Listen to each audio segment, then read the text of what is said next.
Salut Chloé, je te connais bien parce que je suis ton interface depuis plusieurs années.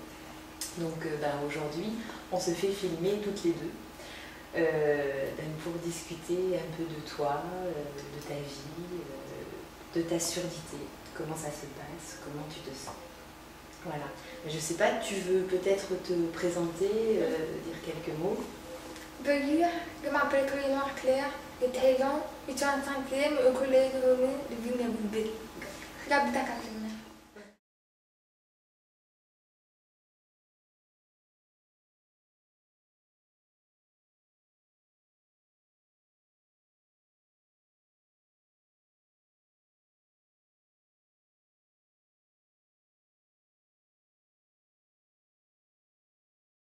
Le CEFIS, moi j'ai eu de la chance, moi je dis que j'ai eu de la chance. Juste le CEFIS est arrivé quand il fallait, et puis alors le CEFIS c'est impeccable, pour nous c'est impeccable. Il y a une réunion en début d'année, alors là ça réconforte tout le monde. Parce qu'il y a le maître d'école ou la maîtresse d'école, il y a la psychologue, il y a le CEFIS, il y a Chloé, il y a moi, et on discute. Et c'est bien parce que le professeur il n'est pas là, on ne lui met pas un sourd dans la classe et puis voilà, débrouille-toi. Là on en a bien discuté, je me souviens c'était un maître un petit peu âgé et puis il disait mais qu'est-ce que je dois faire? Et la moustache, est-ce qu'il faut que je la garde? Comment je dois parler à Chloé? Et il avait la réponse à toutes ces questions. En fait, tout le monde lui a répondu, tout le monde l'a rassuré, la directrice c'est pareil. Puis il faut dire que Chloé elle était quand même assez dégourdie. C'était pas... elle était bien, quoi. On savait qu'il n'y aurait pas de problème, quoi. Parce que on dit souvent des enseignants qu'ils ont peur. Enfin, non, il y a des enseignants qui ont peur d'intégrer, mais je crois que parce qu'ils ont peur de ne pas être à la hauteur. Et je crois que des enseignants qui refusent l'intégration, je pense que quand même c'est très très rare. Je crois que c'est surtout un manque d'information et voilà, un manque de communication et qui fait que la peur est là et puis prend le dessus sur plein de choses. Les enseignants ont peur de ne pas être à la hauteur de l'enfant qu'ils ont en phase 2 parce que la surdité ça touche à la communication. Donc je veux dire, la communication c'est l'essence même de l'école.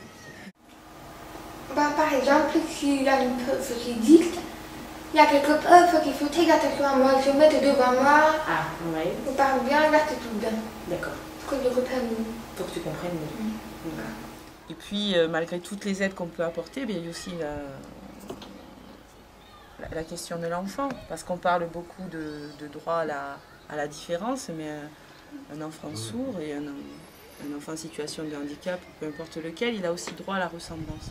Et je crois que c'est ça aussi qu'apporte l'intégration, c'est le droit d'être ressemblant à l'autre. Et puis, je crois que le gros avantage du CEFIS, enfin...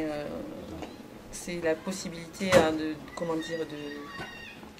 de communiquer avec les enseignants, de mettre en place des informations surdité qui, à mon avis, sont primordiales et essentielles pour une prise en charge en intégration. Parce qu'intégrer son enfant dans un milieu scolaire ordinaire et croiser les doigts pour que ça se passe bien, ça ne fonctionne pas. Je crois qu'une intégration, ça se prépare, ça se réfléchit. Et ça n'incombe pas à l'enfant sourd, et ça incombe à tous les intervenants qui sont là et qui gravitent autour et qui doivent travailler dans ce sens bien avant que l'enfant soit effectivement dans la classe de l'enseignant.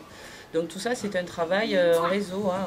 On est de nombreux intervenants à graviter. Je crois qu'il faut vraiment qu'il y ait un véritable échange et qu'il y ait une volonté de travailler ensemble pour le bien-être de l'enfant sourd. Bien sûr, alors, l'intégration, c'est un choix courageux de la part des parents. Je crois qu'il faut que les enseignants s'en rendent compte aussi. C'est pas facile d'intégrer. Quoi qu'on dise, je veux dire, la différence, elle est là, on la voit, et donc on la vit au quotidien, et on la vit aussi dans le système scolaire par rapport à des petits copains qui s'expriment bien, qui articulent bien. Donc, je crois que c'est un choix courageux que de faire ce choix-là, et que ça, il faut aussi que les enseignants en aient conscience, quoi. Que c'est pas choisir la facilité que de choisir d'intégrer. Ça, j'en suis intimement persuadée. C'est une bataille de tous les jours, mais il ne faut pas lâcher le morceau. C'est tout. Et bon, après, chaque personne est différente, que ce soit les instituteurs, les directeurs. Il ne faut pas lâcher le morceau. Voilà. Ce qu'on fait, on le fait pour son enfant, et puis partant de là, on fait au mieux. C'est ce qu'on a toujours fait. Ouais, ouais.